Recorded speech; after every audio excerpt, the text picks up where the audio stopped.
Salve Maria Imaculada, sejam muito bem-vindos ao Comentários Bíblicos Católicos. No Evangelho de hoje, leremos Mateus 25, 14 e 30. Naquele tempo, disse Jesus aos seus discípulos esta parábola. Um homem ia viajar para o estrangeiro. Chamou seus empregados e lhes entregou seus bens. A um deu 5 talentos, a outro deu 2 e ao terceiro 1. A cada qual de acordo com a sua capacidade. Em seguida viajou. O empregado que havia recebido 5 talentos saiu logo, trabalhou com eles e lucrou outros 5. Do mesmo modo, o que havia recebido dois lucrou outros 2. Mas aquele que havia recebido um só saiu, cavou um buraco na terra e escondeu o dinheiro do seu patrão. Depois de muito tempo, o patrão voltou e foi acertar contas com os empregados. O empregado que havia recebido 5 talentos entregou-lhe mais 5, dizendo: Senhor, tu me entregaste 5 talentos. Aqui estão mais 5 que lucrei. O patrão lhe disse: Muito bem, servo bom e fiel. Como foste fiel na administração de tão pouco, eu te confiarei muito mais. Vem participar da minha alegria. Chegou também o que havia recebido 2 talentos e disse: Senhor, tu me entregaste 2 talentos. Aqui estão mais 2 que lucrei. O patrão lhe disse: Muito bem, servo bom e fiel. Como foste fiel na administração de tão pouco, eu te confiarei muito mais. Vem participar da minha alegria. Por fim, chegou aquele que havia recebido 1 talento e disse: Senhor, sei que és um homem severo, pois colhes onde não plantaste e ceifas onde não semeaste. Por isso fiquei com medo e escondi o teu talento no chão. Aqui tens o que te pertence. O patrão lhe respondeu: Servo mau e preguiçoso, tu sabias que eu colho onde não plantei e que ceifo onde não semeei? Então devias ter depositado meu dinheiro no banco, para que, ao voltar, eu recebesse com juros o que me pertence. Em seguida, o patrão ordenou: Tirai dele o talento e dai-o àquele que tem 10, porque a todo aquele que tem será dado mais e terá em abundância, mas daquele que não tem, até o que tem lhe será tirado. Quanto a este servo inútil, jogai-o lá fora, na escuridão. Ali haverá choro e ranger de dentes. Eis a conhecida parábola dos talentos. O aspecto que destacaremos dela, neste comentário, é o da desigualdade na distribuição dos talentos para os empregados. Desigualdade esta querida pelo patrão. Isto porque há elementos em que os homens possuem uma igualdade e há elementos em que eles possuem uma desigualdade, sendo que em ambos os aspectos encontra-se uma verdade nisso.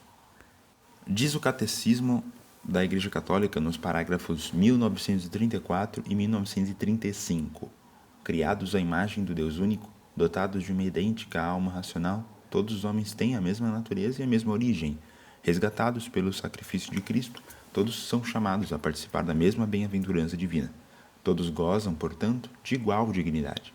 A igualdade entre os homens diz respeito essencialmente à sua dignidade pessoal e nos direitos que daí decorrem.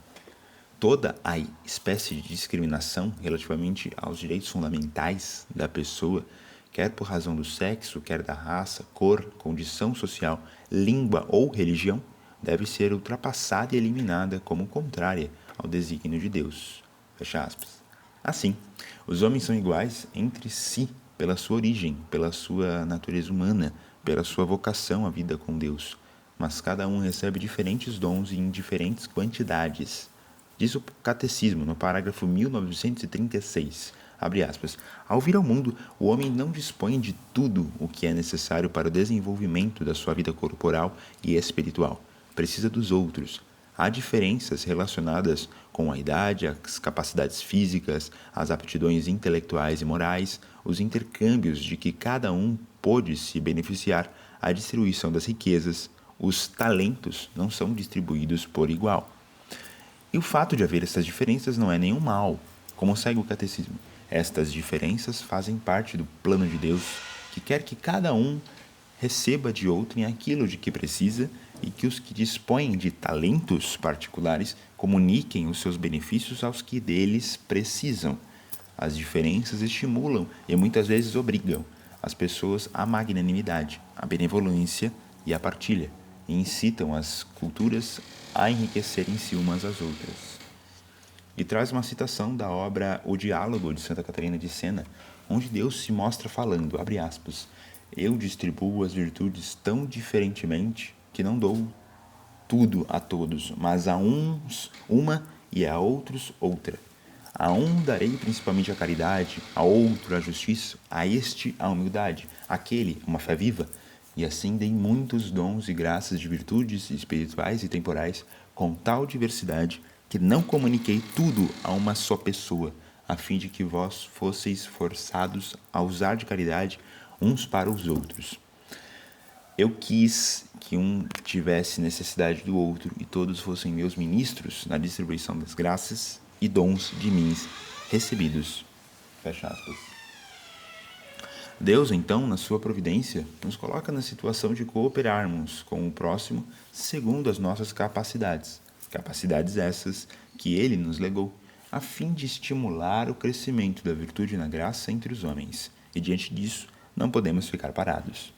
O que também não significa agir sem a prudência, pois não basta agirmos na intenção de comunicar os nossos talentos àqueles que precisam. Também fomos dotados de uma inteligência racional, e com ela devemos pensar em como bem fazer isso, senão podemos desperdiçar os nossos talentos em alguma atitude estéril, ou mesmo investi-los em algum negócio que se revele nocivo no fim das contas. Devemos analisar como fazer algo antes de pô-lo em prática e pedir a Deus a sabedoria para isto. E com isso nos dirigirmos ao parágrafo 1938 do Catecismo. Abre aspas, mas também existem desigualdades iníquas que ferem milhões de homens e de mulheres. Essas estão em contradição frontal com o Evangelho. A igual dignidade pessoal postula que se chegue a condições de vida mais humanas e justas. Com efeito, as excessivas desigualdades econômicas e sociais entre os membros ou povos da única família humana provocam escândalo e são um obstáculo à justiça social, à equidade, à dignidade da pessoa humana e, finalmente, à paz social e internacional. Fecha aspas. Vemos tais desigualdades iníquas a partir do mau uso dos talentos que recebemos. Isso pode se dar tanto a nível macro como com desleixo, usar de descobertas importantes, como na área da ciência, medicina e engenharia, devidamente testadas para salvar a vida de pessoas e comunidades em perigos gravíssimos, como a nível micro, com a pessoa se negando a prestar ajuda a um vizinho que está por um fio, na situação em que tal ajuda seria viável. Não podemos simplesmente institucionalizar a prática da solidariedade e jogar a responsabilidade pelo bem comum na mão de terceiros. Nem podemos fechar os olhos aos necessitados que se encontram perto de nós. Tampouco podemos pensar que toda ação, simplesmente por ser bem intencionada, não será prejudicial por alguma consequência direta de si. Cabe a nós enxergarmos vários aspectos da realidade e não pensarmos que há um sistema pronto e acabado que vai dar conta do máximo possível. A cada tempo, época, sociedade, podem haver medidas mais prudentes do que seriam em outras circunstâncias. E, por fim, não apesar da justiça, termos tantas vezes citado aqui, mas exatamente por causa dela, um dos aspectos que não podemos deixar de lado é o mérito. Como lemos nesta parábola, há um patrão que recompensa e os servos que recebem a recompensa, sendo verdade que, como disse o apóstolo na carta aos Romanos, abre aspas, toda autoridade é constituída por Deus, fecha aspas, vemos que a autoridade é uma daquelas desigualdades queridas pelo Senhor. E a partir disso, as autoridades devem exercer seu mandato segundo os princípios do Altíssimo. E com isso nos coloca o Catecismo, no parágrafo 2236. O exercício da autoridade visa tornar manifesta uma justa hierarquia de valores, a fim de facilitar o exercício da liberdade e da responsabilidade de todos. Os superiores exerçam a justiça distributiva com sabedoria, tendo em conta as necessidades e a contribuição de cada qual, e em vista da concórdia e da paz. Estarão atentos a que as regras e disposições que tomam não induzam em tentação, pondo o interesse pessoal ao da comunidade. Fecha aspas. As pessoas com maior carga de responsabilidade cabe sim socorrer os demais segundo suas necessidades, mas também segundo sua contribuição. A definição de justiça, como nos recorda o próprio Catecismo, é a virtude de dar a cada um aquilo que lhe é devido. Sendo assim, além de agirmos no termo da dignidade da pessoa humana, nos cabe agir simultaneamente no termo da contribuição que cada um deu nas obras salutares. Afinal, é justo que a quem melhor se dedicou e bem colheu frutos se recompense mais do que a quem fez menos, sem deixar de dar o necessário a quem carece. A justiça e paz perfeita só teremos na vida eterna. Mas, quando vier o tempo em que o patrão retornar e nos cobrar do rendimento de nossos talentos, o que vamos fazer? Serei eu o servo bom e fiel, que bem administrou os dons que lhe foram confiados pelo seu senhor? Ou serei o servo mau e preguiçoso, que escondeu seus dons e não fez render aquilo que o Senhor nos legou? É esta reflexão, é esta meditação que devemos levar para o dia de hoje. Muito obrigado por nos escutar até aqui e até a próxima, se Deus quiser.